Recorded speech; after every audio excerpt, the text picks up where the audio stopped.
Hello, team.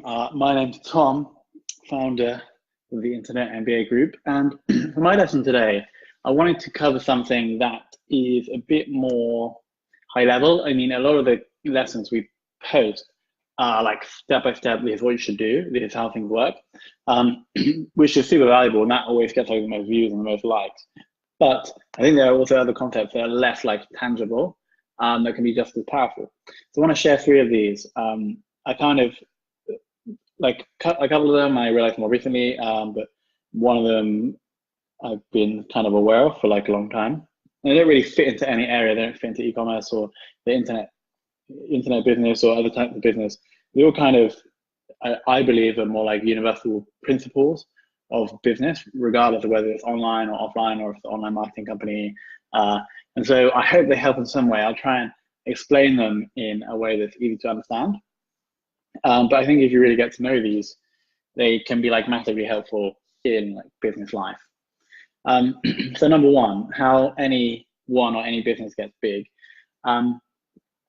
Essentially, I believe there's something called like the information cash cycle. And this is how I really like, this is how people get famous, this is how businesses get massive. And it's essentially, you as your business or you as a person will invest in creating information that you push out into the world, potentially amplified by paid spend. And then that information is monetized somehow on the back end. And then you use that money to create more information or to distribute more of the information that is monetized on the back end. And then you get this long cycle. So if you think about a famous person, let's take Lady Gaga, for example. She's very good at creating information, whether that's video content, whether that's audible content. And she'll distribute that, and she's monetizing that information by like selling the concert. Then she uses that cash to make more, to create better and more information, and also to distribute them more. E.g., she can spend more on ads if she had a sold out concert. And so this is how, if you keep that cycle churning for years and years, and you improve parts of that cycle, then ultimately you're going to get massive exposure because you can afford it, and your information is really good because you've been investing in that, and that's how you scale. If you think about it from a business perspective, if we take the leggings, right? We sell 100 pairs of leggings in a month, and then we use 20% of that revenue to pump back into ads, e.g. information. We'll like create better videos, spend more on distributing that video. It's going to be monetized more on the back end by selling more leggings. And so you get this cycle, right? When you work out your acquisition cost, this is when you can really start fueling that. Because you know you can acquire customers for this much, and you know it's going to bring this much revenue that you can reinvest back into ads and creating that information. And that's really how any business ultimately gets big, is when they know the numbers and they get better at creating and distributing information, e.g. marketing, especially on the internet. So that's the first one. They all kind of tie in together. So in terms of like tangible lessons there, like work out how much it costs to get a customer, and work out then how you're going to be able to scale your ad spend and how you're going to make your information creation and distribution that little bit more efficient. So that's number one, how like any business or anyone gets big, or e.g. famous, is by doing that, in my opinion. And then as you're doing that, number two is how to perpetually scale sales. Is if every product you sell has some kind of advertisement for itself, then with every sale that you make, you're going to make more sales, right? So this just fuels that information cash loop.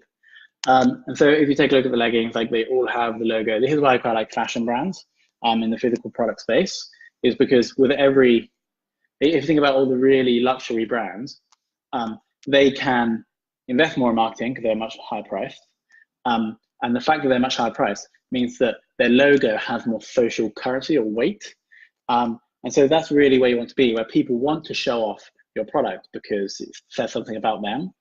Then every product you sell becomes a little advert in itself. So all our leggings are like that. If you think about SaaS companies, they all look for a way to show other people that you're using it. So Intercom, all of the live chat apps, they all have the little link saying powered by X. I've been thinking about how you do this as a service business, e.g. how you get each client to give you more clients without just like the direct referrals, which obviously is a good way, but how you make your service more public. I mean, one way you could do it is on the ads that you're running for your client. You like mentioned your own agency, but they're probably not going to be happy with that. But whatever you're selling, whether that's software, physical products, information, try to work out how with every unit you sell, it can bring you more sales, e.g. it can kind of advertise itself. And this is why I think physical product e-commerce in the fashion space is really useful, because if you build a brand that people do want to show off, then you get this kind of, it's not word of mouth. Word of mouth is people telling other people about your product, but it's virality, e.g. your product innately leading other people to buy more of it once you've sold one. So if you tie that in with number one, then that is, then you're really on something special. If we go back to Lady Gaga, right? She has the information cash loop running like really, really well and efficiently.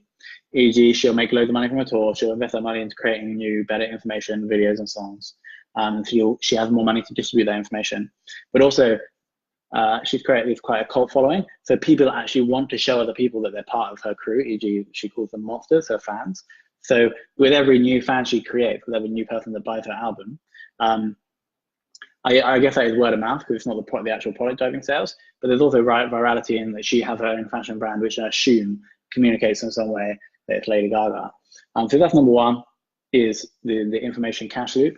Number two is how we perpetually scale sales by having some kind of viral aspect to every product that we sell. And then number three is my more recent realization, is how too much profit can actually be a bad thing. Now, if you think about what's happening when someone's buying your stuff, they're essentially telling you that they value the thing you're selling them for more than the amount you're selling it for. So this is how you can rationalize business actually being good, is because whenever someone enters into a transaction, they're doing it because they think they're getting a better deal, and therefore the amount of value it costs you to deliver this thing is smaller than the amount of value they're getting. And so that creation in value is like the world improving. That's a very good rationalization. But you actually, as well as them thinking they're getting a better deal before they buy, you also want them to think they got a better deal after they buy, because this means they're going to buy again, and it also means that they'll tell their friends. And so the way you do that is by not having too large of a profit margin. E.g., the way you get them to think they've got a better deal, or one lever on that equation, is reducing the amount you sell the thing for, or not selling it for too much. And so they actually get more value than they thought they were going to get when they entered into the transaction. And when you do this, they're going to be more likely to buy again, and they are going to more likely tell their friends. So it's definitely a more long-term strategy. But if you're trying to build like a real sustainable business over a number of years, then it's definitely the way to go. You may think that it's fantastic, you get this amazing margin on this one product, but all the large corporations and businesses control that margin very, very closely. And they have standardized margins for different products in different industries that they won't go above, because they know this. They know that if you take too much margin, then people will feel like buyer's remorse. You won't get as many word of mouth referrals, and the lifetime value of those customers will drop. So those are my three concepts. I think if you understand them, especially one and two, that's how you build, so you grow businesses sustainably over the long term. And then step number three is like controlling your margins. It's also like a super, super long-term thing. That's like if you're trying to build a great business over like 5 years. So those are the three concepts I wanted to share. They are impacting the way we do business, and they have impacted how successful we've been. It's just by understanding them. But I hope they help in some way. If you have any questions, just link below, or no, just comment below, and I'll jump in and answer them. But I hope that helps some way, and thank you as ever so much for watching.